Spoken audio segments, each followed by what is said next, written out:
di Hong Kong tuh dia nggak ada kontak atau apa-apa. Ngasih tahu saya kalau udah kerja di Hong Kong, di alamat ini, pokoknya nggak ada kontak jelas. Padahal kan waktu di Singapura kita sering kontakan kan. Tapi setelah dia nyampe ke Hong Kong nggak kontak jelas, dan aku nggak tahu. Nah, terus di rumah majikan 5 bulan dia itu kabur. Anda tahu nggak alasannya apa yang buat aku marah? Cuma alasan satu, kerja capek pagi sampai malam. Itu alasannya, makanya aku emosi deh sama istrinya temanku itu. Namanya kerja ya capek, kalau nggak capek ya jangan kerja. Selama majikan nggak mukul, gaji dibayar. Aku 11 tahun di Hong Kong nggak pernah bikin masalah atau apa-apa. Aku kuat. Majikanku baik, ya udah gini-gini enak kayak gini. Kerja capek, aku jaga bobo 1 kali 24 jam, boboku lumpuh, gemuk, sekolah. Aku hari ini itu nggak apa-apa. Selama majikanku baik, aku kerja ikhlas semua fine, sampai aku tidur. Bener nggak sih? Tapi masalahnya, cecenya ini nggak share ke saya, tahu-tahu dia udah kabur. Nah, dia kabur dari rumah majikan Januari sampai September sih. September tanggal 4 baru ketangkep polisi. Berarti dia hidup di luar itu 9 bulan ya. Januari sampai September. Nah, itu tanggal 4 September suaminya telepon aku yang di Indonesia. Minta tolong dicariin si ini istri yang udah ketangkep polisi. Lah sekarang aku tanya dulu alasannya dia kabur apa. Kalau memang alasannya benar-benar gawat membahayakan dia, diperkosa atau apa, aku bilang maklum lah, karena aku udah lama di Hong Kong pun aku tahu kasus apa-apa, aku mengikuti YouTube-nya Cece, aku juga tahu apa yang harus kabur apa enggak, kan aku nyimak semua. Nah, dengan alasan kerja dari jam 6 sampai jam 11, aku mau nggak emosi gimana sih? Terus akhirnya sebentar, ojo emosi dulu, sebentar, tarik nafas pelan-pelan, ojo nasu dulu, kamu, sebentar dulu, jangan emosi saya. Ntar malah mengeluarkan kata-kata yang jelek. Kamu tahu aku dari YouTube dan juga di Facebook, pastinya sudah tahu aturannya bahwa jangan menyebut nama siapa-siapa. Makanya kamu cuman menanya temanmu sama itu. Tapi jangan emosi. Karena kenapa? Kalau emosi kita mengeluarkan kata-kata yang tidak bagus. Aku emosinya gini sih. Kenapa? Dia harusnya ngontek aku, minta pendapat aku. Aku tuh sama yang dia temen. Bilang Yan, aku nggak betah, kamu ada solusi nggak? Nanti aku cara aku namanya 5 bulan kan baru sama majikan perkenalan. Aku aja dulu 1 tahun baru baik majikanku, yang nggak apa-apa. Masa penyesuaian. Itu 5 bulan udah kabur. Sangat emosi nggak sih sekarang suaminya telepon, aku blokir telepon. Nomor baru neror aku terus. Katanya aku harus bantu nyari si anak. Aku nggak tahu aku gimana sih bantunya sih. Oke. Saat dia kabur, dia tidak pernah mencarimu. Saat dia datang, dia tidak pernah mencarimu. Saat dia punya masalah, dia datang mencarimu. Yang bikin aku sedih banget itu dia 9 bulan hidup di luar, nggak ngontek aku, katanya nganggep aku temen. Terus kan dia bilang aku mau kabur, ada solusi nggak? Bukannya aku sok tahu, cuman aku tahu di Hong Kong itu enak sih kalau kita patuh sama majikan, kita patuh sama peraturan, nggak ada majikan yang jahat. Yang jahat itu karena kadang kita egois, kita mau menang sendiri. Mungkin ada yang jahat, tapi kita maklumi lah, kita butuh duit, bukan butuh harga diri. Yang penting kita nggak diperkosa, nggak diinjek-injek, cukup menurut aku. Betul. Cuman kan mungkin dia orang kaya di Indonesia, jadi dia tidak bisa disuruh-suruh dipekerjakan sama orang loh. Mungkin temanmu itu orang itu yang temanku itu suaminya, yang istrinya aku nggak tahu deh. Makanya kan suaminya. Terus sekarang suaminya nyari-nyari kamu. Wah, narap terus, jangan nyariin, aku ada foto kamu. Kalau kamu nggak nyariin, kamu kan ada udah gini. Aku mau dukunin aku atau gimana? Ini lah salahku di mana coba? Yang salah siapa? Yang kabur siapa? Yang diancam siapa? Ini maksudnya apa? Aku sampai emosi sendiri. Aku sampai ya Allah, aku cerita ke bosku kan. bosku bilang apa?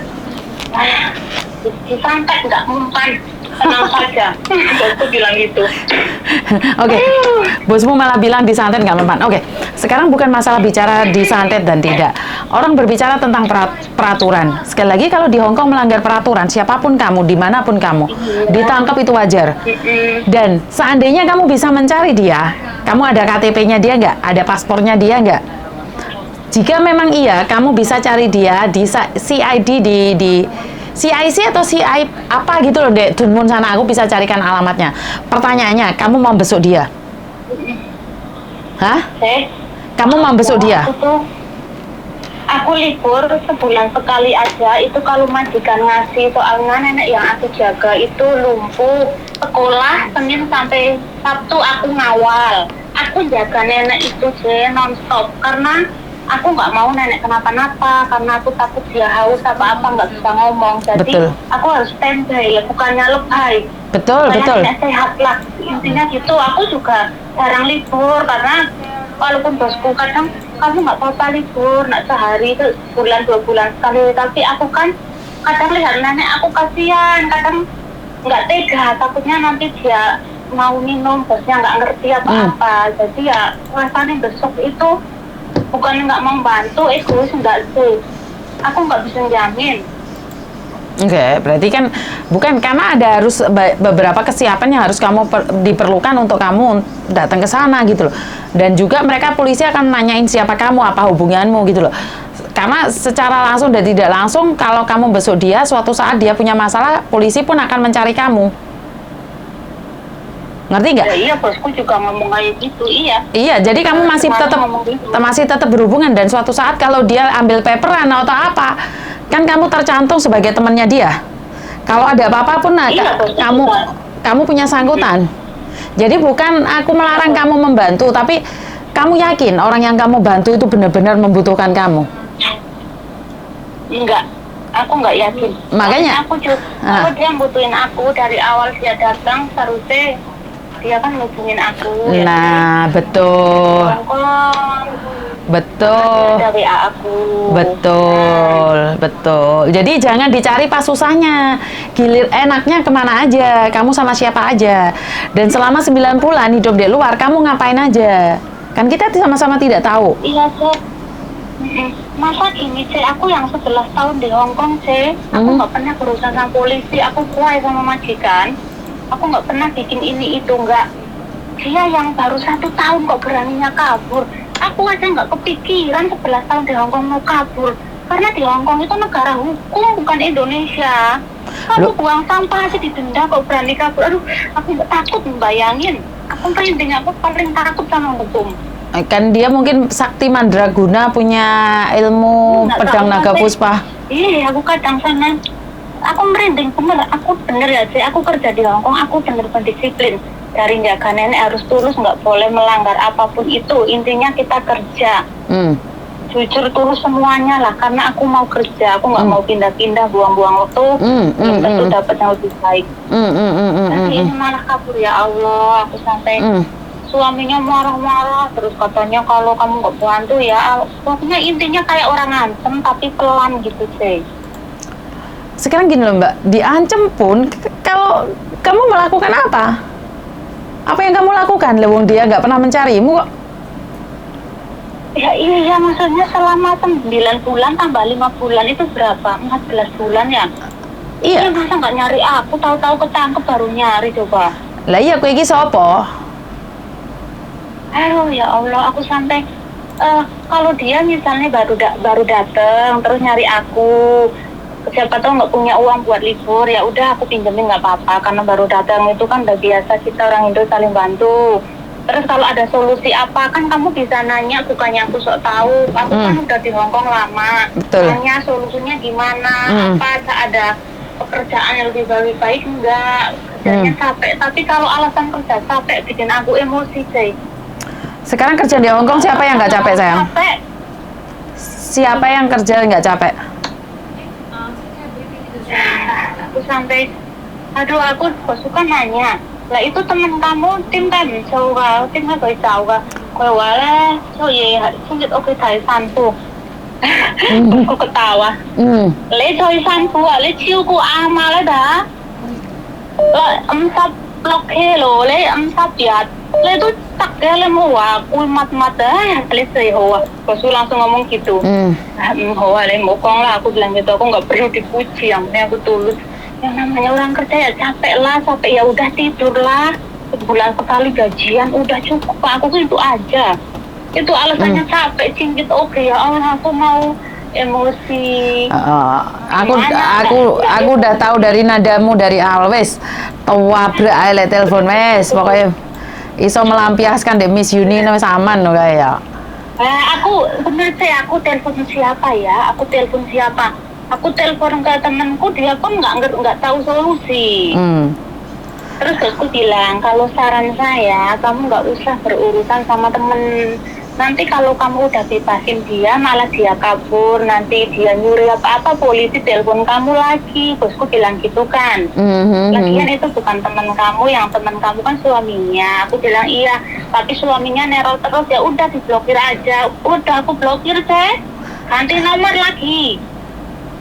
1 minggu tuh ngubungin aku tuh pakai 7 apa 8 nomor aja. Aduh, aku sampai ini orang ini gak tahu malu apa gimana. Aku sampai bingung. Aku sampai bilang gini, aku bohongin kan. Gini mas, aku bantu nyari. Aku minta alamat agent istri kamu. Aku bilang gitu pura-pura kan. Paspor dia, minimal foto. Aku bilang gitu kan. Sama KTP Hongkong. Kalau nggak ada itu, jangan cari saya. Ya aku mana punya KTP Hongkong dia, paspor dia, agentnya apa, aku mana tahu. Lah, terus aku mau nyari orang atas nama dia ya di Hongkong, yang atas nama Sumiati ya banyak. Nyari ini gila, gue emosi lagi. Aku bilang ya Allah, kayak ini tapi aduh. Berarti ketempuan ya? Berarti ketempuan kamu itu? Paham nggak maksud tuh? Nggak tahu sih. Lah ya? Nggak tahu aku salah apa, salah itu apa, kenapa begini perasaan. Aku nggak pernah yang namanya ngurusin orang, tapi sekali kena kok kayak gini banget. Makanya, aduh, maunya bantu ya, orang. Sekarang saya minta saran Cici ya, enak itu aku gimana supaya nggak nyakiti perasaan suami ini juga. Aku takut aku nyakiti perasaan dia, takut dia sakit ini hati, masalah peraturan tidak akan bisa menyakitin siapapun, karena sebenarnya hukum itu sudah menyakitin kita secara langsung dan tidak langsung bagi orang yang melakukan kesalahan. Tetapi bagi orang yang tidak melakukan kesalahan, hukum itu adalah wajib dan wajar. Karena biar tidak semua orang melakukan kesalahan.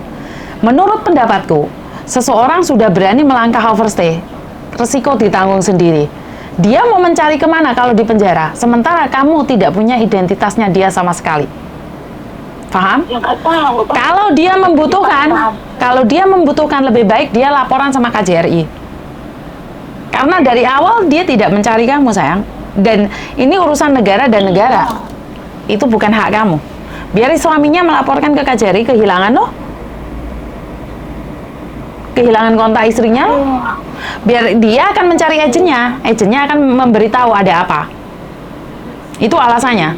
Jadi biar suaminya cari KJRI, biar KJRI cari agennya. Lah, agennya kan memberitahu alasannya anak ini kemana di mana.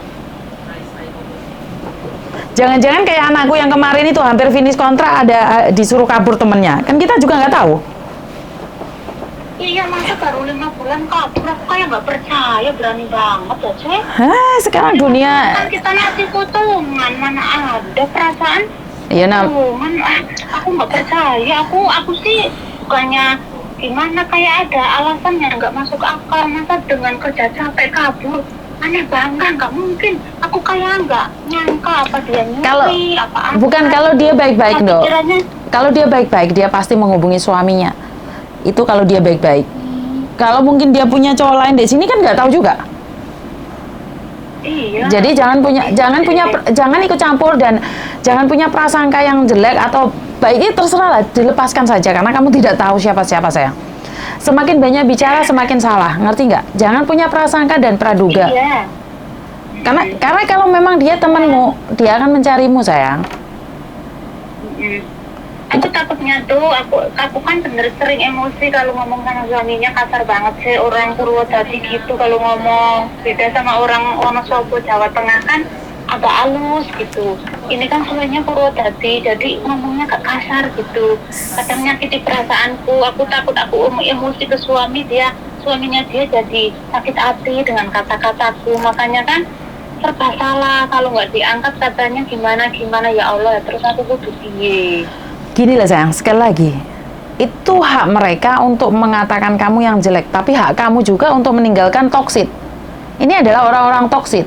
Saat mereka enak, dia nggak nyari kamu. Paham nggak? Terus kenapa kamu yang harus bertanggung jawab atas kehidupan mereka? Jadi kamu tidak perlu mengangkat. Kalau dia sakit hati, wajar dong.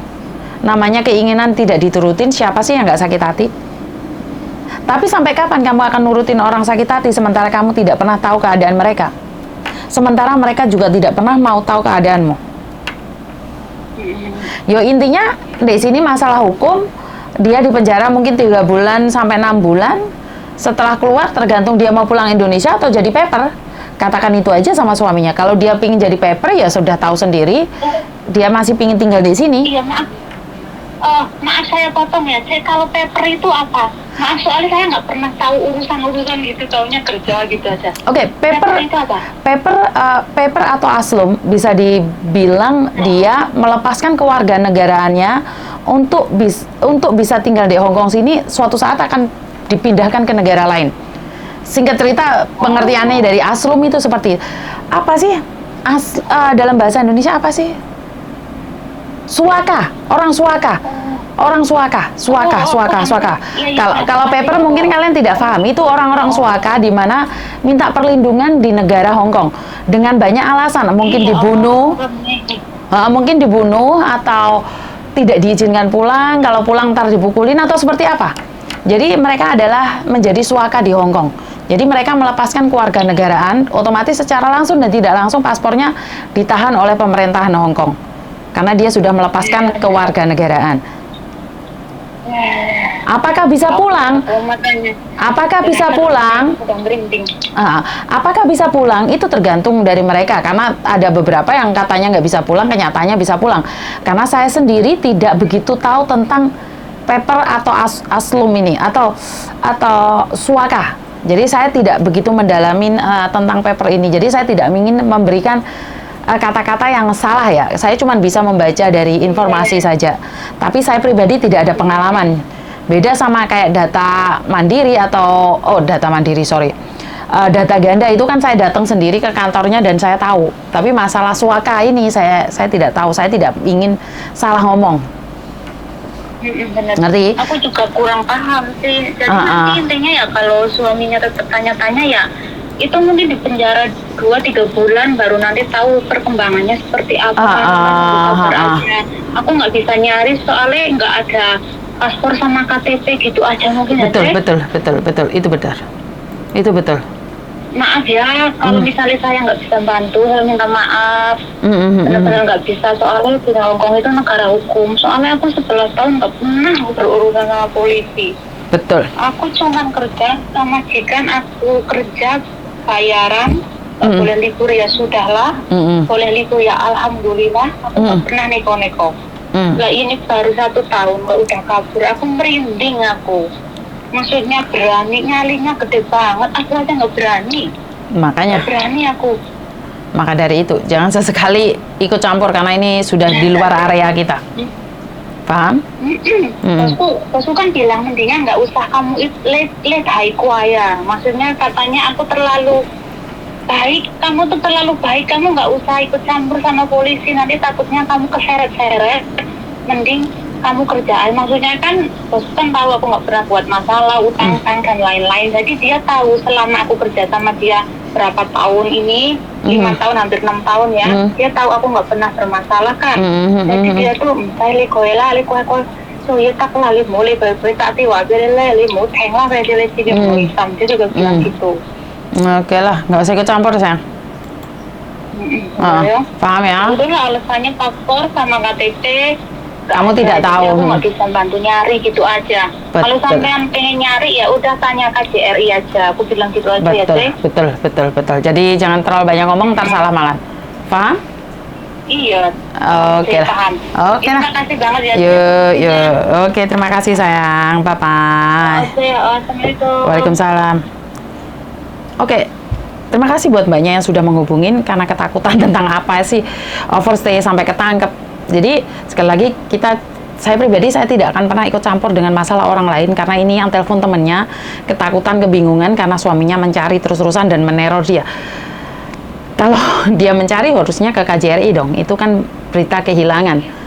Dan kita tidak tahu apa yang terjadi di luar sana. Saya tidak ingin menghakimi siapa yang salah, siapa yang benar, dan apa yang terjadi. Apalagi saya tidak tahu keberadaan dia, siapa dia. Intinya bagi saya adalah jangan pernah ikut campur masalah orang lain kalau Anda sendiri tidak tahu. Itu aja dari saya. Terima kasih. Wassalamualaikum warahmatullahi wabarakatuh. Tuhan memberkati kita semua. Berkat Tuhan mengalir atas kita. Semoga semua makhluk bahagia. Amin. Bye-bye.